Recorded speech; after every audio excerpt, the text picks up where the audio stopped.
Hello. This evening, I'm going to talk to you about a conversation that started just about 2 years ago. In 2022, after going through the pandemic, after going through a hurricane, after a lot of jealousy from some people who tried to hurt me and derail something I was trying to build for everyone else, after seeing another person try to do lies about me, make up stories, and even use things I said against me, I had just become disenfranchised with the idea of being or wanting to be a comic book advocate. And I had discussions with someone I consider a mentor, a gentleman named Buddy Scalera. And Buddy Scalera and a few other people started to ask me what I wanted to do next because I had pretty much given up the title and threw it on the ground. I didn't want to be the comic book advocate anymore. I had managed to get over 50,000 people following us. We had had millions of views. And let me tell you, there were some great people I had the opportunity to meet, some great people that I had the opportunity to help, but I constantly kept finding people who were stealing from backers of Kickstarter, who were hurting women in the comic book industry. And I didn't see men standing up, even women standing up for these women who'd been gaslit and abused. I saw people taking advantage of each other. I saw publishers not paying people the way they were promised to do in contracts. I was disgusted by the comic book industry, but never comic books and never creating comic books. I just didn't have, I love comics and I was doing it all for the love of comics, but I no longer trusted creators. And I never stopped creating comics, but I just stopped being social. I kind of backed away from social media. I decided social media wasn't something I was too interested in at the moment. I kind of took time, and at that time I was physically injured. I had something going on physically wrong with me. I needed to take better care of myself. A lot had happened, and it was a down period. I had met someone amazing in my life and wanted to focus on living a life a little bit more than I had for the years that I was the comic book advocate. And I walked away. Again, never stopped creating. And I kind of had that moment, well, what's next? And how do I stand out? How do I stand out in all the noise? And that was the big conversation, right? How this guy, Mister AnderSiN, how is he going to do something? And I was the creator of, at the time, Fetish, Monsters, and More. I gave out free hugs and spanks and had done this amazing job of helping other people, but never built a brand around me. And I was too different from most people on the surface, because how could I create a fetish comic? How could I create a comic about a farting elephant that taught morals that were for kids? And for some people, this was just a bridge too far. And I was tired of explaining myself. So I kept creating comics, but I kind of stepped back in big ways. And I got healthy, lost a lot of weight, stopped drinking soda, became a vegetarian, which has been great for my body. And I did a lot of mindfulness training. I did a lot of soul searching. I strived to better myself. I strived to become the leader I wanted to follow. And that's what I did. I went out there. I read a lot of self-help books. I dealt with the recent death of my mother at the time, which brought up a lot of bad things. And I dealt with a lot of stuff all while trying to be a parent to a neurodivergent child who had autism just like I did. And I started to learn more about my autism. And I started to educate myself. I even went as far as reading a book about physics, just because I was interested in it. I opened up my mind in some big ways. I kept creating. I kept putting out content. And at one point during a conversation where I was asked the question, well, what's next? And I said, well, I really want to I like doing what I did with Barbara, which became an educational comic book. I want to kind of continue that. And I think I'm going to become a kink educator, which for a lot of people was this turn. There are so many people who thought I should drop everything and just become a children's comic book creator. And at the time, a lot of people didn't realize that the publisher I'm with, still to this date, Scout Comics, had just done things that didn't make me want to be part of them anymore, but I was under contract. So I was at a point where it's like, you know what? I can be a kink educator. That's what I can do. And I'm good at that. And I know I'm good at it. And I'm going to turn and I'm going to do that. So a year ago, I decided to do that. And I had someone I, like, again, I said, think is like a mentor to me, buddy, encouraged me, said, if you're going to do it, be the best you can at it, but find a way to stand out. Find a way, like, what makes you someone worth following? And so I went on this journey, and it was a journey that was like no other.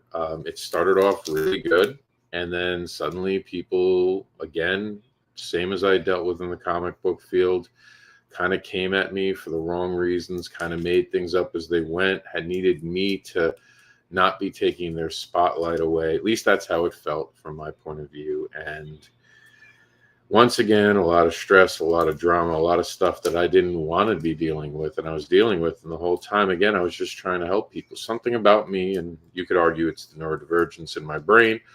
I like helping people, and I was doing it to help people, to keep people safe. It was what I was trying to do. And I was working pretty hard at trying to create good content. It was a learning curve from going from comic books, where I was talking about other stuff, to literally talking more about my opinions. And I picked up the habit of saying we, because comic book advocates, I always wanted it to feel like together we were advocating, so it was always we. But now it was just me.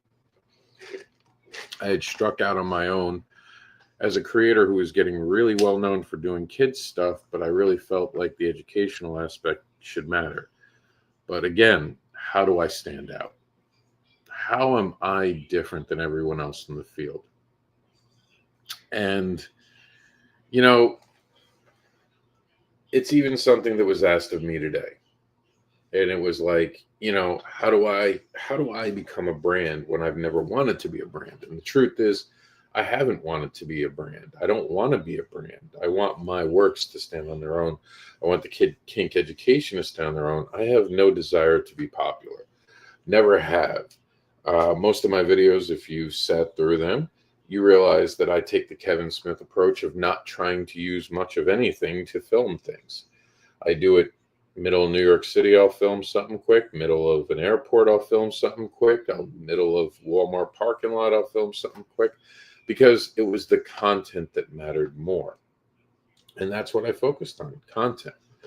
Even my books, it's always been about the content. It's never been about the flashy cover. It's never been about promising you that my book will be valuable, calling it a collector's item. It's always been someone else pushing me to say those things. So during a conversation just today with someone who I make comics with, great person, Mike Seeley, we were talking about like the names, and then the names that kind of are legendary status. And we both agreed that you can't expect yourself to be a Stan Lee, a Jack Kirby, even a Ditko. Like Scott Snyder is going to be one of those people who live. Chris Claremont has inspired me personally, and we talked about like those names that echo.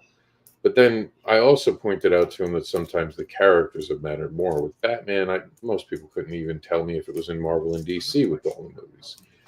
There goes Echo. They don't know. They don't know where a lot of the mass amount of people don't know if it's DC Comics or Marvel who puts out Batman. We see news anchors get it wrong all the time. But the Batman is bigger even than DC Comics. But you can't hope for that. See, it's lightning in the bottle in those situations. Because there are characters that have been around forever that never struck and then suddenly strike. And it's boom, out of nowhere. And you can't even bottle that. You can't even understand why that is the way it is. And it's interesting that way. So when I get asked, well, what makes me stand out? Thought about that a lot. Like, how do I stand out from everyone else? And the realistic thing is I'm just more genuine. I'm more dedicated. I'm more willing to put the work in. The reason I got 50,000 subscribers on Comic Book Advocates was because I went out there and I advocated. Everyone who tried to want that title, who tried to take that title, who wanted to whine and cry about why they can't be a comic book advocate, they always could be. It was just about helping other people.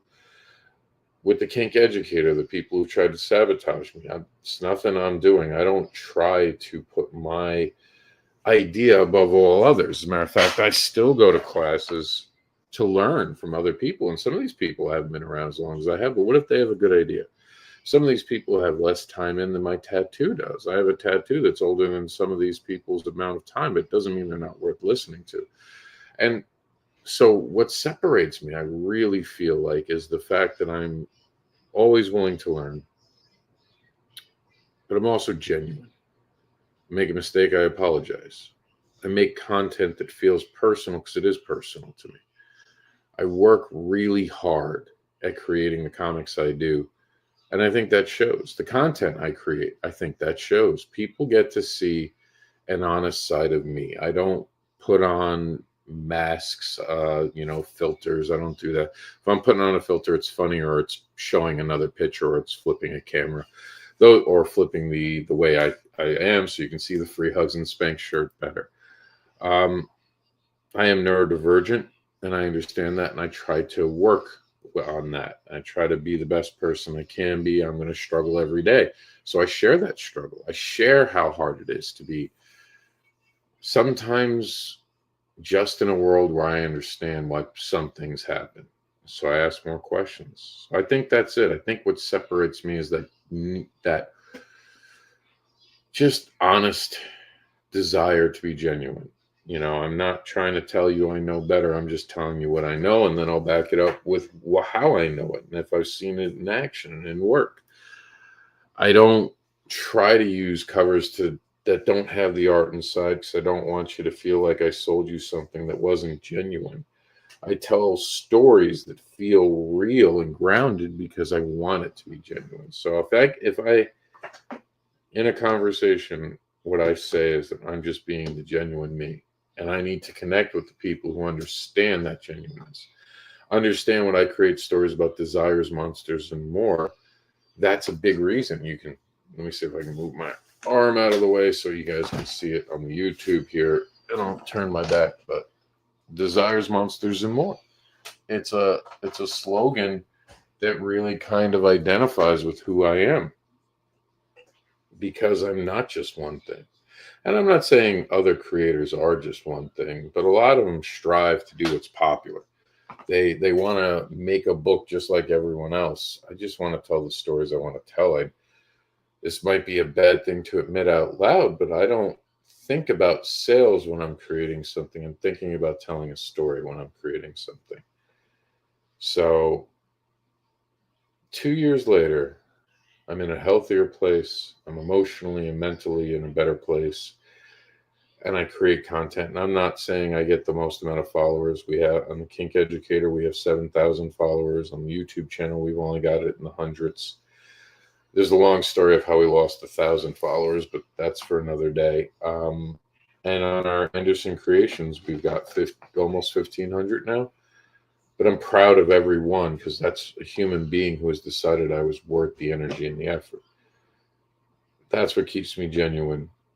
Maybe I will only change a handful of lives, or maybe I'll change the world. I don't care as much about worrying about the result as much as I care about putting out the best content I can every day, fighting a neurodivergent brain, dealing with a crippling back pain of everyday life. And I do my best to be the best version of myself I can be every single day I wake up. And that's all I can do. And I just figured I'd share that. What makes me stand out amongst all the people who do the similar things that I do is just the way that I do them, in a genuine way that's not sales pitchy. Like, I'll tell you my books, I'll tell you that these are what they are, and we're going to go from there. So that's it. And I also leave myself open to conversation. So I am Mr. AnderSiN, and I create content about desires, monsters, and more. And if that sounds interesting at all to you, make sure that you're following wherever you're watching this, because there'll be more content like that soon. So stay tuned.